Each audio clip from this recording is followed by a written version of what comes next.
Welcome to Childcare Conversations with Kate and Carrie. So let's get butts in the seats. Absolutely. I think that's good. I think most centers want to get more children enrolled at their program. So we've got a guest today that's going to help with that, right? Well, that's So- the goal, I Absolutely. think, anyway, right? So Ruth Ann Rose with Rose Marketing. Did I get that right? Rose Marketing Solutions. Rose Marketing Solutions. I'm like, I feel like there was a word after that.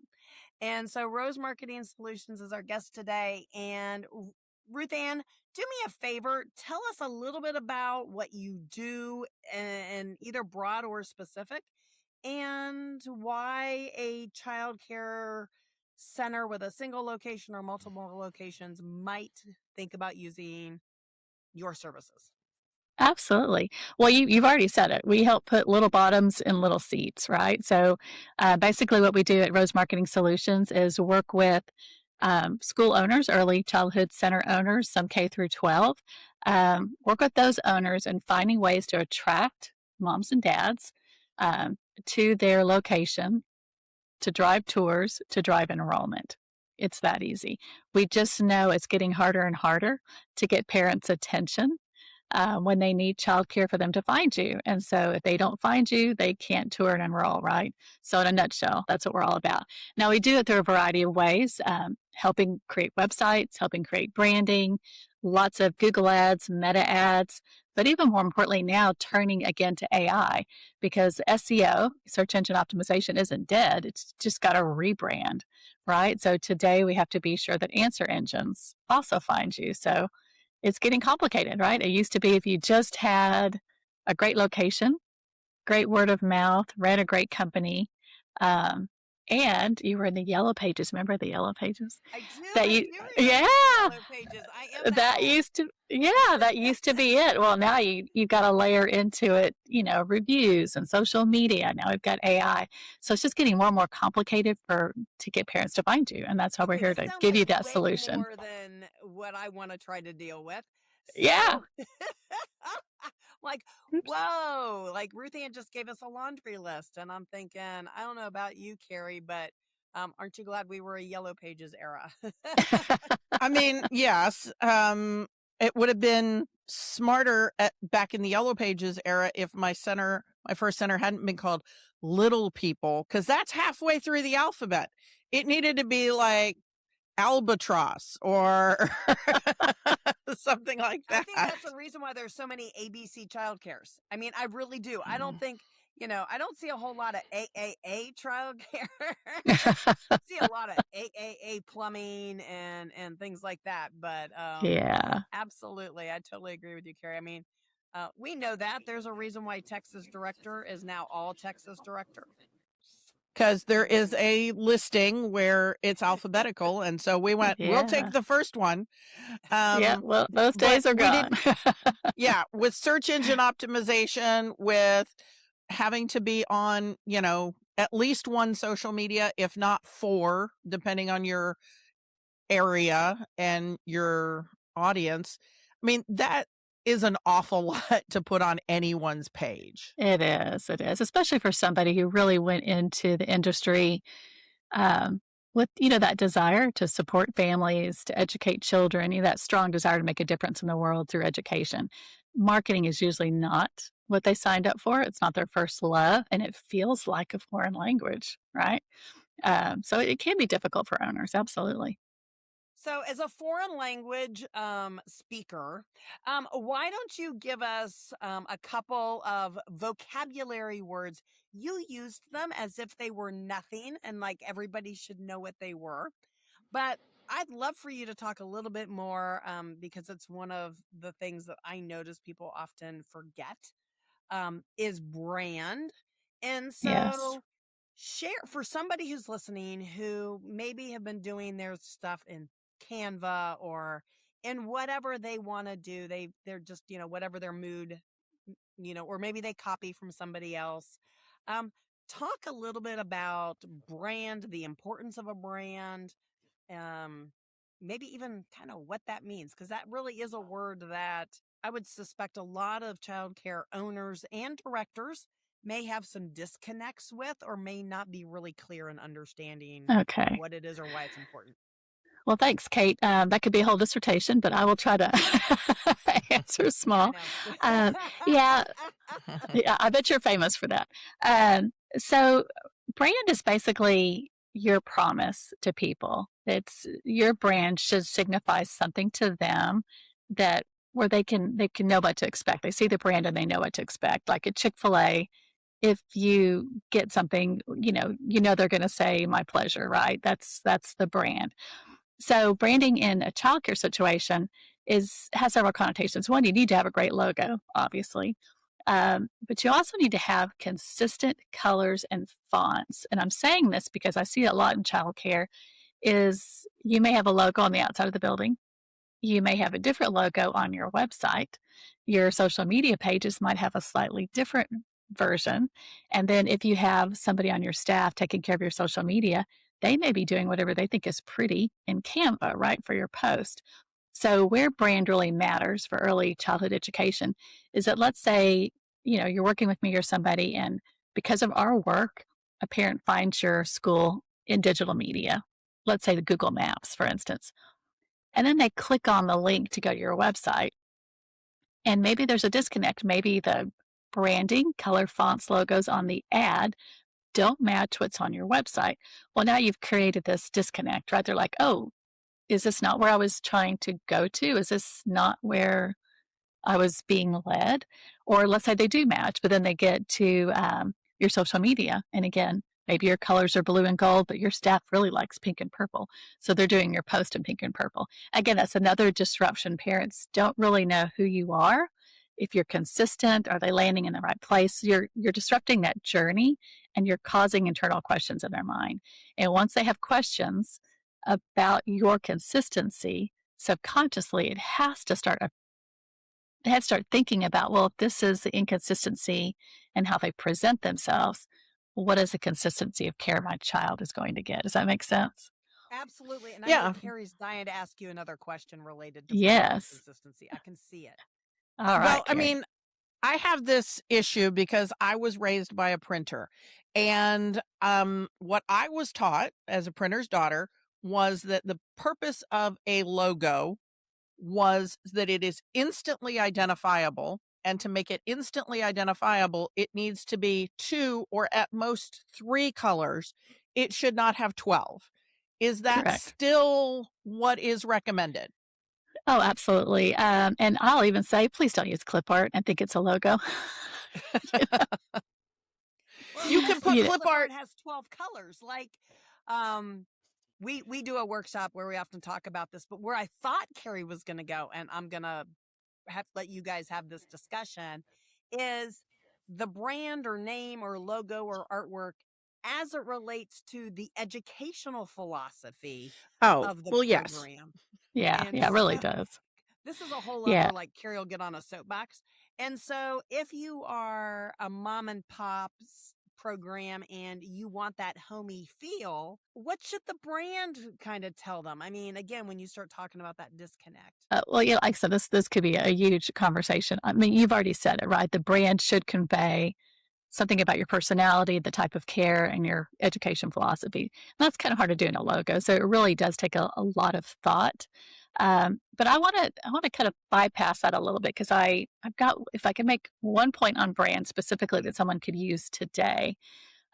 Once you've worked with a professional and got your logo, be sure they put it into at least a one-page brand guide for you, so that you always have the codes for each color, for print, for digital. All the fonts are identified. The ways you can use your logo. You've got it in several different versions. And that's going to save you a lot of time and money. So whenever you're ordering T-shirts, building a Well, website, and let me just say, if doing somebody anything, gives it then to you you've got it all. and if somebody gives it to you as a Canva kit, this is not still your brand kit. You need to have your logo as a TIFF, as a PNG, as all the Yep, different formats, vertical, horizontal, black and white, or exactly. white and black, depending on if you're going Hmm. to use it on shirts or whatever, right? So, Yeah. and if you're not really sure what that is, this is a great reason to call Rose Marketing Solutions and have somebody Absolutely. look at what you have, because Carrie and I Yeah. have had people do work for us, and they gave us the brand kit as a Canva file. And so then we had, and again, we have enough background. Okay, over 30 years in printing and publishing each, not including our childcare experience. And so when we look, we know how to save that Canva file and Right. why to save it in all those formats. Not everybody who's listening to the call will probably know the difference between a TIFF file and a PNG, and why you might need different ones, and how to resize and why to resize, and why black Yep. and white Yep. and all those things, right? So Absolutely. Absolutely. definitely, if you've paid to have a brand kit, and maybe it was somebody starting out, or maybe it was somebody you just know and you really liked what they've been doing, and your logo might be in a dozen colors. Again, somebody like Rose Marketing Solutions can help you not change it, but take it and Yes. bring it back down to manageable color loads. Because if you're Absolutely. using embroidery on your shirts, it's a lot cheaper to go with 2 colors versus 12. Absolutely. If you're printing your shirts, screen printing one color is always going to be cheaper than having to go to a different type of print Absolutely. process to get a full color artwork. Right. So, Well, um, even with your staff hours, think about it. You probably have assigned somebody in your staff the job of doing social media posts. If you will take that guide and put it into Canva, as you mentioned, and lock in that brand guide, then you tell your staff, look, I appreciate you're doing a social media, you're doing a great job, but please only use these colors. Please only use, this font, and lock it in. Don't let them go rogue. Again, because if you have somebody doing a social media post in different colors, it's another disconnect. And we want that journey to be the same. Especially when someone like myself, our team is helping you with Google or Meta ads. Again, we want that consistency so that people see the brand all the way through, never doubt where they are, that they're in the right place, and understand what you stand for. Really, really important. Really, really important. all right. Yeah, So go ahead, Carrie. I was just gonna say it is it's one of those things where a lot of times we get very tied into, oh, this is so cute, but this is so cute doesn't necessarily convey your values, what you think is important in early education to your customers. Right. And that is an important part of it. And again, that consistency so that it's the same every time they see you, so that they have that feeling that they can trust you. It's not Right. a Yes. logical thought. They're not using their prefrontal cortex. This is all midbrain, their reaction that this is the same every time I see it gives them a sense of comfort and trust. Just like a kid Exactly. coming into the classroom, and every day Mhm. they come in and the routine is the same. It's that same Exactly. thing that we're doing to settle their midbrain. Okay, Well, so and even to this the is point of once they come into the school, is the tour packet, physical tour packet you're handing to them, are those fresh copies or are they copies of copies? Is it the same logo? Is it the same colors, the same fonts? Is your enrollment forms, again, color and font? Is your employment application also matching? It's everything, because you got to remember you really got four audiences in an early childhood center. You've got your enrolled parents, right? You want them to continue to feel like they have chosen a great place. So your social media content should be reassuring them, as well as your internal forms and correspondence to them, right? Should always still be consistent. And then you've got the prospects, right? You want those families who are peeking in your digital windows, to see what you look like and what your culture is. Again, they have to see the consistency. And then not enrolled staff, employed staff, they want to see that you're consistent, because that kind of implies that your paycheck's going to be consistent to them, right? That you are an employer of quality, of loyalty, of consistency. And then for prospective staff, again, they want to see that same culture, continuity, and no disruptions in their employment search, right? They want to make sure everything looks the same. So there's a lot to be said for that. And again, when you start playing into Google Ads, Meta Ads, answer engine optimization, again, everything needs to be consistent. Wow. So Absolutely. you've given us a lot of places and things we need to think about, we need to do. And like you said, it could be a dissertation. And so since this is designed to be a 20-minute podcast, we are not going to try to solve everything. But Right. what is something that you're seeing the programs are totally missing right now? And a lot of it has to do with they don't have a clue where to start, or even why this Right. is something that again to you might be, well, why are you not doing it? What are some things that You know, Kate, I'm glad you asked because this is a number one thing I see. Um, when I get on a discovery phone call with people, and we love to give free discovery calls. It's just a 15-minute, quick look at your what we call digital footprint. But we do screen share with the owners, again, quick 15 minutes. And one of the first things I always do is with them watching, pull up their Google My Business page. This is one of the footprints you have online, correct?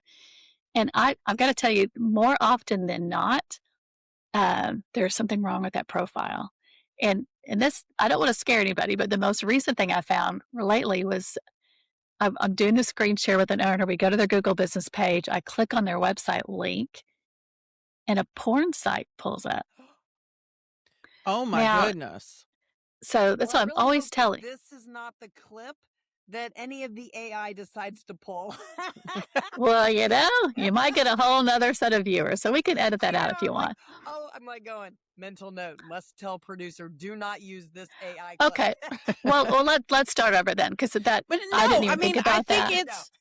I think Yeah. it's very valid because people don't go back and check to make sure that their pages. Right. Kate had a similar thing in her personal history, and it's having that outside person come in and Right. audit and show you maybe one of the reasons why you're not getting enrollment is that this is Yep. happening. And it could Yeah, I also be just that yeah. it's it was a company that I used to work for. That the new owner of the domain name is exactly what you mentioned, that kind of site. And so I have to be really careful how I list it on resumes, or anything. I sometimes I don't. Yeah. I prefer Well, project-based resumes now. exactly. Well, and that was a drastic one, right? But just even yesterday, I was on a call and I was auditing their social media, and one of their posts had, click here to schedule a call. But when we clicked it, we got a security certificate notice came up. And so that meant all this money she'd been putting into her Facebook or Meta ads to get people to schedule a tour, people were hitting a wall. Now, who's going to tell you? A prospect is not going to call and say, "Oh, I couldn't get through to your site." They're just going to move on to the next school, right? right. So again, that was a connection between her CRM, and basically she got a new website that the page that her scheduled tour link used to be on no longer existed on the new site. So it was a disconnect. So that's what I'm always telling people, go audit what you look like online. Click every link, go create a spreadsheet, Google yourself, put all the links to places you appear on, and go and check every single link and make sure the NAP is correct. NAP stands for name, address, and phone number. If they're not all written exactly the same on every listing, Google Maps, Apple Maps, Google My Business, Facebook, Instagram, there's going to be a disconnect in the algorithm. So I think that's my number one thing is tell people, just please audit. If it's listings are not set it and forget it. Glitches happen, links break, and you don't want to disrupt that parent journey. And if this is stressing you out, because it is stressing me out, because Kate and I have like 4 companies, and I'm like, I know we haven't done an audit recently. I'm going to suggest that this is one of those, instead of knowing how to do it, know who can do it. I think this is a go find someone who can do it. Rose Marketing will help you with it, or Marketing Solutions, right? Yes. Because we can solve help problems. you with it. Yes. So, find someone to go do this for you and have it as something that they do on at least, I would suggest quarterly. Is that, because in my head, everything should be done quarterly. Oh, it's a simple health routine situation, right? You just had a task reminder, go check. 9 times out of 10, you might not find anything wrong, but gosh, to know that one client couldn't schedule a tour, people just couldn't schedule a tour. That's a lot of money being wasted. Yeah. I mean, and I think, when one of the things that we say in our classes is that the last thing you cut in your budget is the marketing. You have to be spending money on paying for the building and on marketing. If you can't Yeah. pay for the building anymore, then you can consider reducing your marketing. But you reduce staff, you reduce your internet, you reduce your supplies, you go down to we're all eating oatmeal 3 times a day. You reduce everything else before you Yes. because marketing is the lifeblood of your business. And very few of us got into this business because we wanted to be marketers or we wanted to be That's right. salespeople. But if you're not doing marketing and if you're not selling your program, you cannot pay your teachers. You cannot buy the googly eyes. You have to be marketing your program. Yeah, I agree. Unfortunately, that's the number one reason sometimes we hear that people, most of our relationships are about 7 to 8 years, so we don't have a lot of churn in our particular business. When we do, a lot of times it comes back to I've lost so much enrollment, I don't have marketing dollars, and that's what they're choosing to cut. And I understand that. You've got payroll. Yeah, I mean, you've got your teachers looking in the face wanting their paycheck. And so we just got to be sure, that those people get paid. That's where their heart goes. But it's not a long-term good move to cut marketing, especially now with AI and answer engine optimization coming in. And that's a whole other topic I'd love to cover at some point with you as well. Well, we can do that. Not today. So thank you for joining us, Ruth Ann. And if you got something that you enjoyed from the show, go check us out and your podcasting app. And with that, we will talk to you later this week. Thanks for tuning in. We love bringing you real talk and fresh insight from the world of early childhood education. Be sure to follow us on social media to stay connected and catch all of the latest episodes. And if you're planning a conference, training, or special event, Kate and Carrie would love to speak to your audience. You can learn more about their keynote sessions and workshops at kateandcarrie.com. If you learned something today, share the show and leave us a review below. We'll see you next time on Childcare Conversations.